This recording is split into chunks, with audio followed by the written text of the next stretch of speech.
June the 12th, 1972. One of the newest members of American Airlines fleet is in Detroit, Michigan. John, Paige. Flight 96, a brand new DC-10, is getting ready for takeoff. Captain Bryce McCormick and co-pilot Paige Whitney have been in the plane for hours. Back there, so when we're in flight, if you can get a chance just to look at that. Detroit is just a stopover on a flight from LA to Buffalo and then to New York. You got there? You ready to try one, Paige? All right, sir.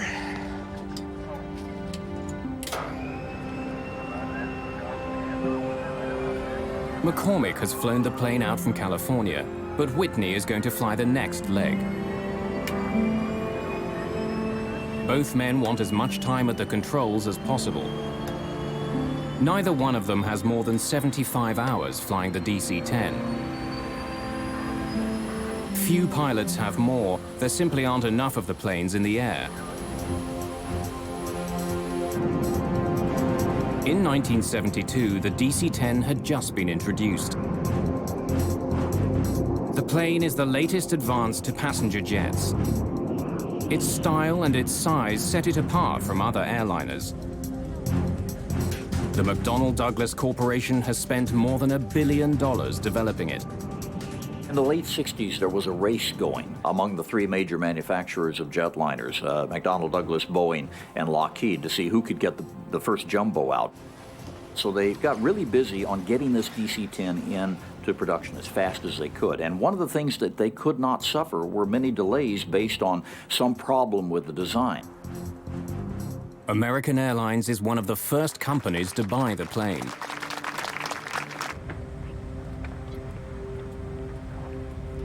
Flight 96 is one of those planes.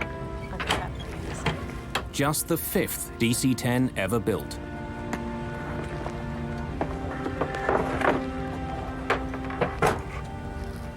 Cydia Smith has just been trained to be the chief flight attendant on the DC-10. I was excited because it was one of the first jumbos that we had. And I was going to have the opportunity to fly number one, which is what I always wanted to do on a big jet.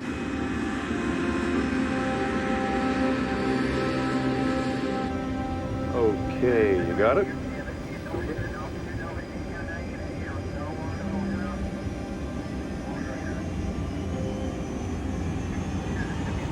Hand on the wheel. I got you.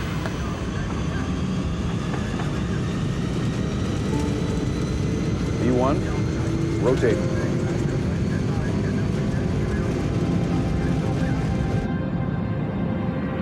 Just after 7 in the evening, Flight 96 lifts off from Detroit Airport.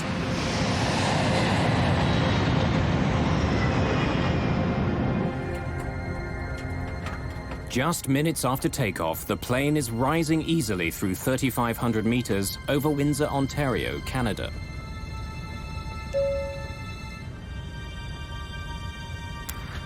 I was sitting in my seat, and the captain had turned off the fasten seatbelt sign, and I was making my way to the galley, and I had to go sort of downhill because we were climbing to go to the galley to turn on the coffee.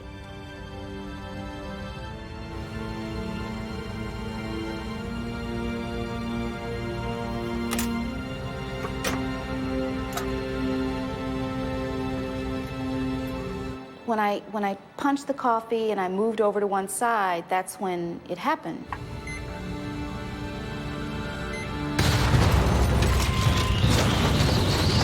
I remember falling over because the plane was like this, but all of a sudden it just went like this.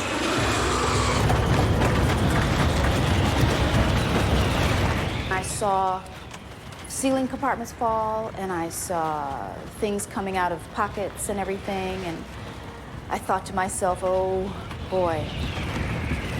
It felt like the last day of my life. We hit something. We lost an engine here. In the cockpit, the crew is fighting for control of their jet. The throttles which control the three engines have snapped to idle. The plane loses almost all its thrust. The huge jet begins slowing down. The plane immediately took a huge drop. And the next thing that happened was I was hit in the face with a piece of the plane.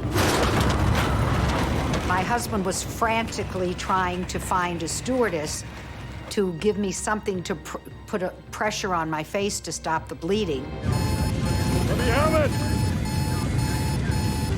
McCormick takes over control of the plane. He and Whitney wrestle the jet level. But Flight 96 has been badly damaged. Have we got hydraulics? No, I've got full rudder here. The rudder on the tail, which controls the direction of the jet, is jammed to the right. That's forcing the plane to swing dramatically in that direction. While McCormick fights to turn his damaged plane back to Detroit, Cydia Smith is shocked to see a gaping hole in the floor of the main passenger cabin. People were asking me, you know, what to do, and I knew that I didn't know what to tell them. Smith has been able to account for all of her passengers. But flight attendant Sandra McConnell is missing. Sandra! Can you hear me? Sandra, where are you? And finally, I saw her come out of one of the bathrooms.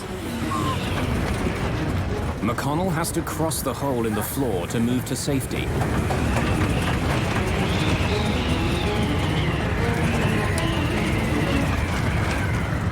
And almost every step she took, the floor kept collapsing.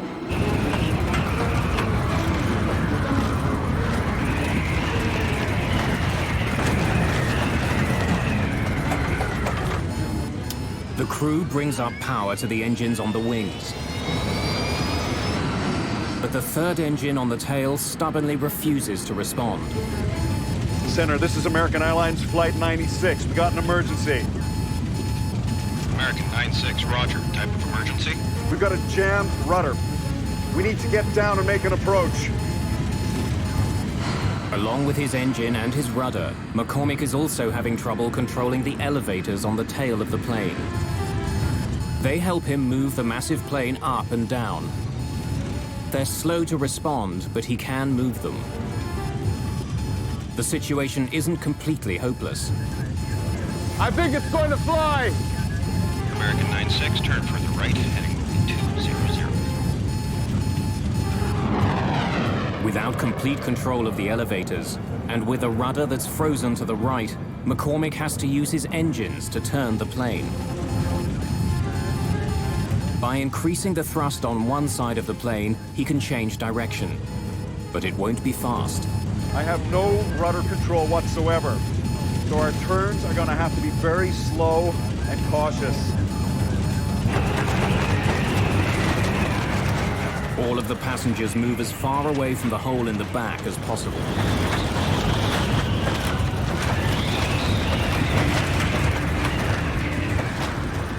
But apart from the cut to Loretta Kaminsky, so far there are no other serious injuries.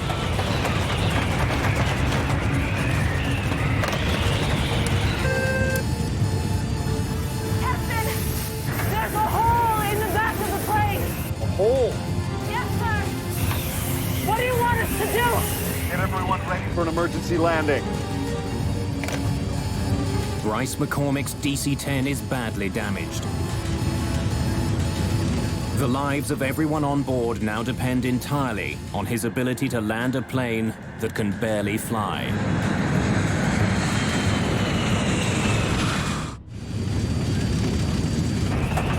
With explosive suddenness, a short flight from Detroit to Buffalo has become the most challenging flight of Captain Bryce McCormick's career.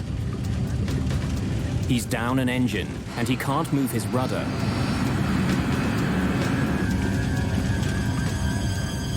As he heads back to Detroit, McCormick begins to slow his plane down so it can land safely. But when he does, his plane begins falling dangerously fast. Ideally, McCormick should be descending at 700 feet a minute. But now he's falling more than twice that fast. 1,600 feet per minute. What's the sink rate? Sink rate. 1,600! At this rate, McCormick will crash well short of the runway. He increases power to his engines to slow his fall. Sink rate 700. McCormick has slowed the plane's descent to 700 feet per minute. But to do that, he's had to increase his forward airspeed, which means he'll be landing far faster than usual. For the first time since the beginning of the crisis, McCormick talks to the passengers. Ladies and gentlemen, this is your captain speaking. We've had a small problem, but the plane is under control now, and we're heading back to Detroit for an emergency landing.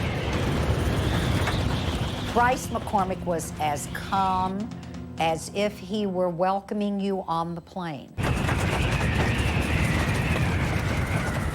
As the plane nears the airport, flight attendants ask passengers to remove their shoes and any sharp pieces of jewelry. They had to take off their shoes and glasses. We collected everything in a blanket.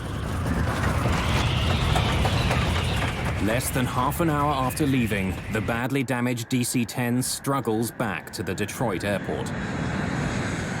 The few minutes that it took to get back to Detroit were the longest minutes that I will ever remember spending on an airplane, because we were sure that we were not going to survive.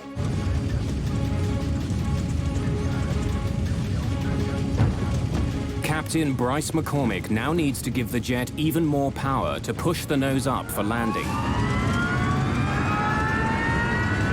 His plane is still drifting to the right and traveling fast. I have no rudder to straighten it out when it hits. The DC-10 with 67 people aboard roars toward the runway at almost 300 kilometers an hour.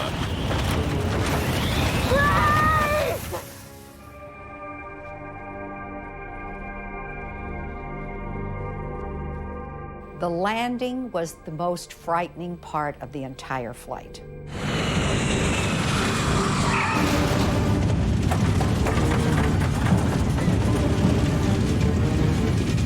When the plane hits the ground, it begins veering hard to the right. Once the plane landed, it seemed like we just went on forever. I mean, it was just forever. One set of landing gear wheels runs off the runway and through the grass.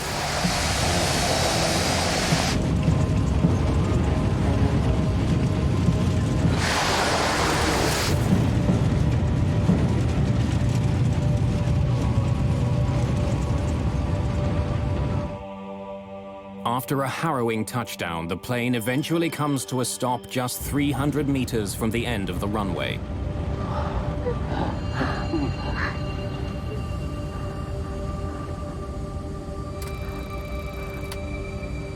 Okay. Engines off at your discretion. Shut him down. Every woman wanted to hug him, and he was just amazing, because it was just at that moment that we all realized that we were alive because of him, that he literally had saved our lives. If you take a look at something like this and you say, well, there's good flying and there's bad flying, this is beyond good. This is superlative. This is using every instinct you have as an airman and all the capabilities you have to stay calm enough to get the situation assessed. With the plane on the ground, the crew has its first opportunity to inspect the damage. The captain and I walked back when everybody was off. We walked back to the back, and we just looked up and saw this hole. And it was just so weird. There's no indication that the jet hit something as the pilots first thought. What has caused such damage to the airliner? The hole was so enormous that if anyone had been sitting in the seats that were there, they would have been sucked out immediately. At that point, they still felt it might have been a bomb. But while the incident had happened with explosive suddenness, no indication of a bomb is found.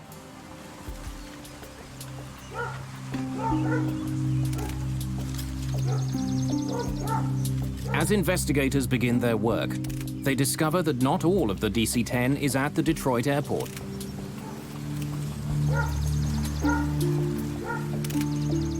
A coffin that the plane was carrying in its cargo hold is discovered 30 kilometers away from the Detroit airport, near Windsor, Ontario, Canada.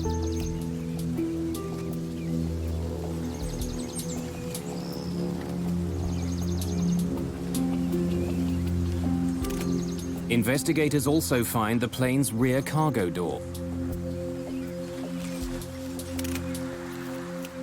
Doors are not supposed to fall off airplanes, especially since it was a rather new airplane. You would not expect something like that to happen. When they examine the cargo area of the plane, they discover that the very design of the door makes it a potential weak spot. Most doors on a jet open inward. In fact, the door is slightly larger than the frame it fits into. As the pressure builds inside a jet, this type of plug door is actually forced into the frame of the aircraft. The design makes the door extremely safe. But McDonnell Douglas designed the cargo door on the DC-10 to open outward. That decision was made to increase the amount of storage space on the plane. When it's closed, hooks on the DC-10's door grab hold of a bar on the plane's doorframe.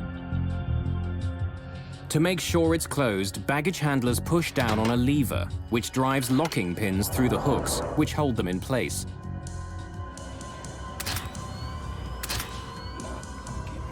When investigators examine the cargo area of the plane, they don't find any structural damage around the door. When they study the locks on the cargo door itself, they find that the latches are not completely closed. And the pins that are supposed to make sure the door is locked are not in their locked position. When we interrogated the cargo handler that closed the door, it became immediately apparent that he used excessive force to close the door. And in fact, he said he had to use his knee to get the door handle to go flush. Investigators make a frightening discovery. It's possible to close the lever on the outside of the door, even if the hooks and locking pins are not in the closed position.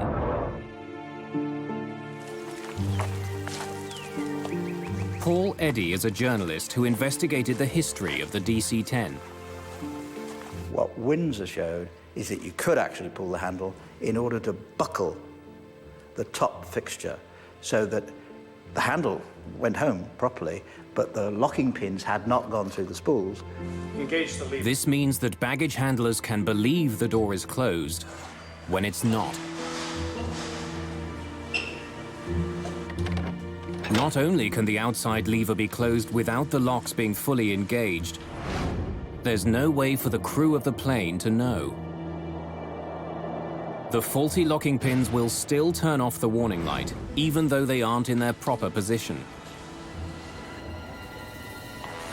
The door was a ticking time bomb. As passenger jets climb, the difference between the pressure inside the plane and the pressure outside the plane grows. If a door isn't properly shut, it will blow out with explosive force. The problem on the American Airlines flight began as the plane passed through 3,500 meters. When the door blew, the coffin in the cargo hold was sucked out. When the air pressure inside the plane was released, anything that wasn't firmly attached was pulled out of the airliner. It's a really startling thing if you're not expecting it. What you've got is a lot of air stuffed inside this pressure vessel that now wants to get out. And the bigger the airplane is, the more powerful the hurricane of air leaving the airplane is during that period of time. By itself, explosive decompression does not make a plane unflyable. So why had Captain McCormick experienced such difficulties controlling his jet? Investigators take a closer look at the back of the plane's cabin and learn that the very design of the DC-10 makes it vulnerable. When the cargo door blew off, there was so much pressure on the floor of the cabin that it collapsed into the cargo compartment below. When it did, the floor ripped into some of the plane's critical control systems. When it collapsed the floor, it took the cables that controlled number 2 engine, and it took most of the cables, or impeded most of the cables that had to do with the flight controls in the back. I think it's going to fly! It left McCormick just enough control to keep his plane level. The remarkable flying of Bryce McCormick had saved the lives of everyone on board Flight 96. But there was a problem with one of the newest and most expensive planes flying over North America. In the Windsor incident, there was an obvious flaw. And that's where the NTSB said, look, here is really the smoking gun, the ability to close that thing without having all those locks engaged. Let's make sure we change this system right now. Every DC-10 operator needs to know this. I want everything checked. I want all the bolts checked first. Chuck Miller is the head of the NTSB's Aviation Safety Bureau. We have to check all the latches, okay?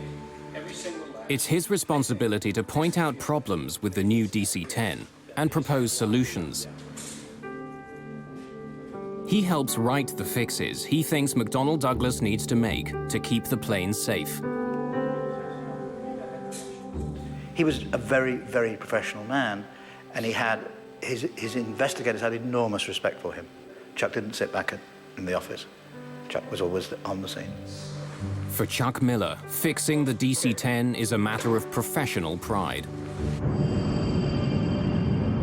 For McDonnell Douglas, the near accident over Windsor has enormous implications.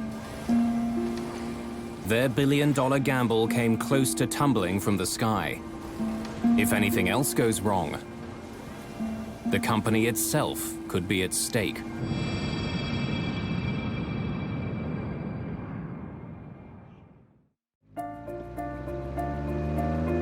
March the 3rd, 1974. A perfect spring-like day in Paris. It's been almost 2 years since a DC-10 came close to crashing near Windsor, Ontario. Now, more than 50 of the new planes are flying around the world. One of them, Plane 29, is owned by Turkish Airlines. Normally, the last leg of this trip from Turkey to England wouldn't be very crowded. But today, the DC-10 is filling up fast. People are squeezing into seats throughout the plane. A strike at a British airline has passengers scrambling for any flight back to London. Wendy Wheel is one of many last-minute additions to the flight. A model, she's returning home after a shoot in Spain. We'd been married for 18 months, and we were about to start a family. I believe the secret of her success for modeling was not just that she was a very attractive girl and good model material, but she was genuinely liked by all the photographers because she had such a pleasing, lovely, light personality. With all the new passengers boarding, the flight is a little behind schedule. And it's not only the crew who are waiting. At the back of the plane is baggage handler Mohammed Mahmoudi. With all the new passengers, he's not sure if there are any more bags to load. C'est tout. Vous êtes fini. Bien, j'ai l'affaire. Not expecting any other luggage, Mahmoudi locks the rear cargo door.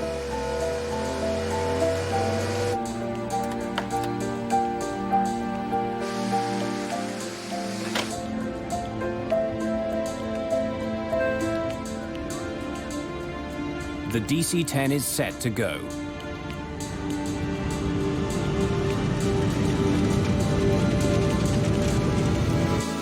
Just after 12:30 in the afternoon, THY Flight 981 lifts off into the skies above Paris. London is less than an hour away. Price control, this is Tango Hotel Yankee 981. We're at 60, requesting clearance to flight level 230. Tango Hotel Yankee 981, you are cleared to flight level 230. 981, roger.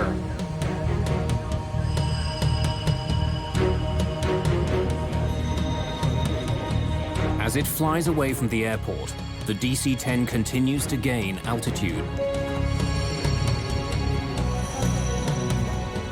2,700 meters, 3,000 meters, 3,300 meters.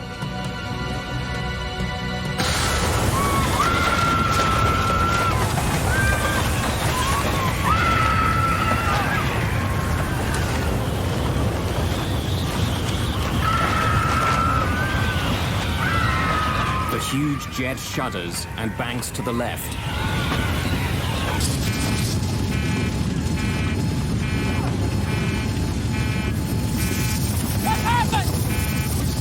The cabin blew out! Are you sure? Just 16 seconds after the start of the crisis, the crew struggles to save their crippled jet.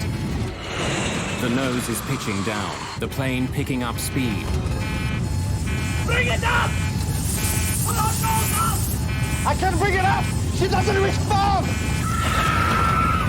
Passengers at the back of the plane witness a horrifying scene. 2 rows of seats have simply disappeared. Through a huge hole in the floor, passengers can see the sky over France. 7,000 feet! Hydraulics! We've lost it!